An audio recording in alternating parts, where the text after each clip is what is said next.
सूर्य के गठन से हुए बाय प्रोडक्ट्स के रूप में हुआ था।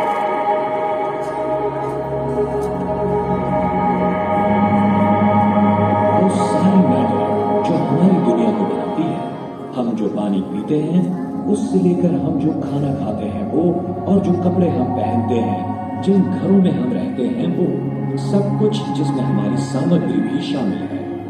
हमारे शरीर एक बार बड़े सितारों के पतले अंदरूनी हिस्सों में मौजूद थे और फिर उन्हें फेंक दिया गया इंटरस्टेलर स्पेस की ठंडी शून्यता में। जैसा कि कवियों ने लिखा है, हम सभी स्टारडस्ट से बने हैं। आपके दाहिने हाथ में हो सकता है एक टूटे हुए तारे का तत्व और दूसरे तारे का तत्व बाएं हाथ में।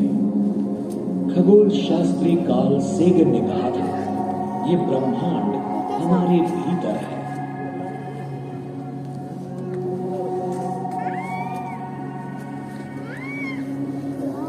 ऐसा प्रतीत होता है कि जब भी कोई तारा बनता है तो ग्रह बनने की संभावना भी होती है। अगर ये सच है तो हमारी मिल्की वे आकाश गंगा में ही सैकड़ों अरब ग्रह हो सकते हैं और पूरे ब्रह्मांड में 100 अरब से अधिक आकाश गंगाओं के साथ खरबों और अरबों ग्रह हो सकते हैं। यहाँ तक कि हमारे करीब बसे 50 सितारों में से एस्ट्रोनॉमर्स को कुछ ऐसे सबूत मिले हैं जो उन ग्रहों में से 3 एप्सिलॉन एरिडानी, ताउ सिटी और बर्नैड स्टार के पास उनके चक्कर लगाने वाले ग्रह हैं। परिक्रमा करने वाले हबल स्पेस टेलीस्कोप ने एक तारे के आसपास किसी ग्रह की पहली दृश्य प्रकाश छवि उतारी और गहरे अंतरिक्ष में भी ग्रहों का पता लगाया है। ये देखते हुए कि यूनिवर्स के सभी मामलों की बिग बैंग में एक समान उत्पत्ति है, ये मान लेना उचित है कि यदि जीवन एक औसत आकार के तारे के एक छोटे से ग्रह पर उभरता है, वो भी एक अनजानी आकाश गंगा में, तो ये अन्यत्र भी उत्पन्न हो सकता है। हो सकता है कि पूरा ब्रह्मांड जीवन के साथ खिलवाड़ कर रहा हो। हमारे सूर्य से पहले लाखों तारे बन चुके थे जो कि बुद्धिमान होने की संभावना व्यक्त कर रहे थे। पृथ्वी के अस्तित्व में आने से बहुत पहले ही प्राणी अपनी आकाशगंगा में विकसित हो सकते थे। लेकिन अगर वहां जीवन है तो हमारे साथ अब तक किसी ने संवाद क्यों नहीं किया? सितारों से हमें अलग करने वाली दूरी इतनी भारी है कि ये लगभग असंभव है कि पास के तारे के ग्रह के साथ भी संपर्क स्थापित हो सके।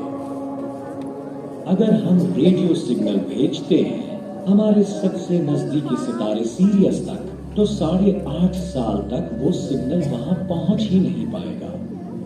अगर सीरियस की परिक्रमा करते ग्रह पर हमारे संदेश को समझने वाला बुद्धिमान जीवन हो भी, तो उनके वापसी जवाब को हम तक पहुंचते 8.5 साल और लग जाएंगे। यानी हमारा संदेश पहुंचा या नहीं ये जानने में 17 साल लग जाएंगे। सुदूर बसे ग्रहों के साथ संवाद करने में हमें सदियों लग जाएंगी। पर इसने अमेरिकन खगोल शास्त्री फ्रैंक ड्रेक को नहीं डगमगाया, जिन्होंने 24,000 प्रकाश वर्ष दूर स्थित गोलाकार क्लस्टर हर्क्यूलिस कॉन्स्टलेशन में रेडियो संदेश भेजे। उसे उम्मीद थी कि 5 लाख सितारों में से कम किसी एक का एक ग्रह हो सकता है जिसमें उन्नत प्राणी जीवन हो जो वापसी संदेश भेजने में सक्षम हो। ड्रेक और कार्ल सेगन जैसे खगोलविदों ने आने वाले संकेतों का पता लगाने की भी कोशिश की जो 500 निकटतम सितारों में से आ रहे थे, और अब तक ये कोशिश कामयाब नहीं हुई। अगर हमें कभी संकेत प्राप्त होते हैं किसी अलौकिक सभ्यता से, तो ये इतिहास की सबसे बड़ी खबर होगी। अब रेडियो सिग्नल एक बात है, लेकिन क्या संभावनाएं हैं कि हम कभी गहरे अंतरिक्ष में जाएं और ऐसी किसी जगह पर अलौकिक प्राणियों से मिलें?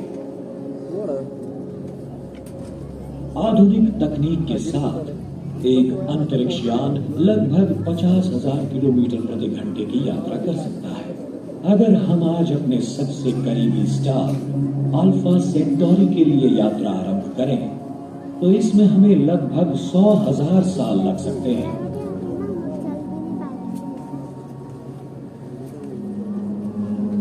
लेकिन अगर हम प्रकाश की गति से यात्रा करते हैं तो क्या होगा? तब इसमें लगेंगे केवल 4.5 साल। लेकिन जैसा कि आइंस्टाइन ने साबित किया था, उस तेजी से जाना असंभव है। 1,000 टन वजन वाले अंतरिक्ष यान को प्रकाश की गति पर चलने के लिए हमें आवश्यकता होगी पूरी आधुनिक दुनिया की ऊर्जा जितनी, जो वो अगले 5,000 साल में इस्तेमाल करेगी। हालांकि अगर भविष्य हमें ऊर्जा के नए स्रोतों और चमत्कारी चीजों से रूबरू कराता है तेजी से यात्रा करने के लिए, तो हो सकता है कि हम किसी दिन सबसे नजदीकी तारे की यात्रा कर सकें, सिर्फ कुछ 100 वर्षों में। यह अकल्पनीय नहीं है।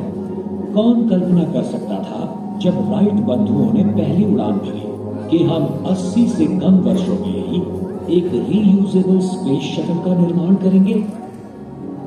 आइए भविष्य में देखें एक ऐतिहासिक घटना के बारे में जो थोड़ी देरी से हुई थी।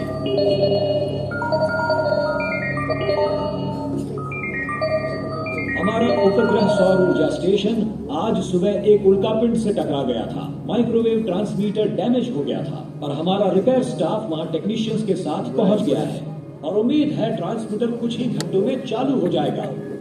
ऊर्जा मंत्री इस दुर्घटना के कारण बिजली में हुई कटौती के लिए खेद व्यक्त करते हैं।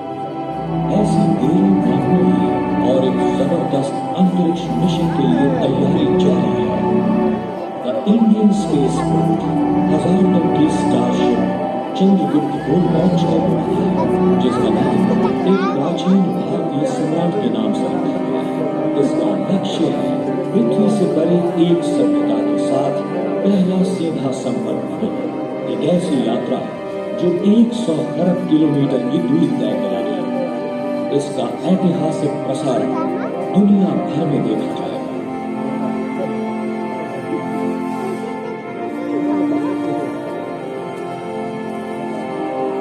स्पेस पोर्ट से परे लाखों लोग अद्वितीय अंतरिक्ष यान की एक झलक देखने के लिए इकट्ठे हुए हैं, जो एक बाहरी सभ्यता के लिए अपनी पहली यात्रा पर निकल पड़ेगा। चंद्रगुप्त की यात्रा होगी 600 साल। गंतव्य स्टार एप्सिलॉन एरिडानी है, जहां से चारों ओर रेडियो दूरबीन है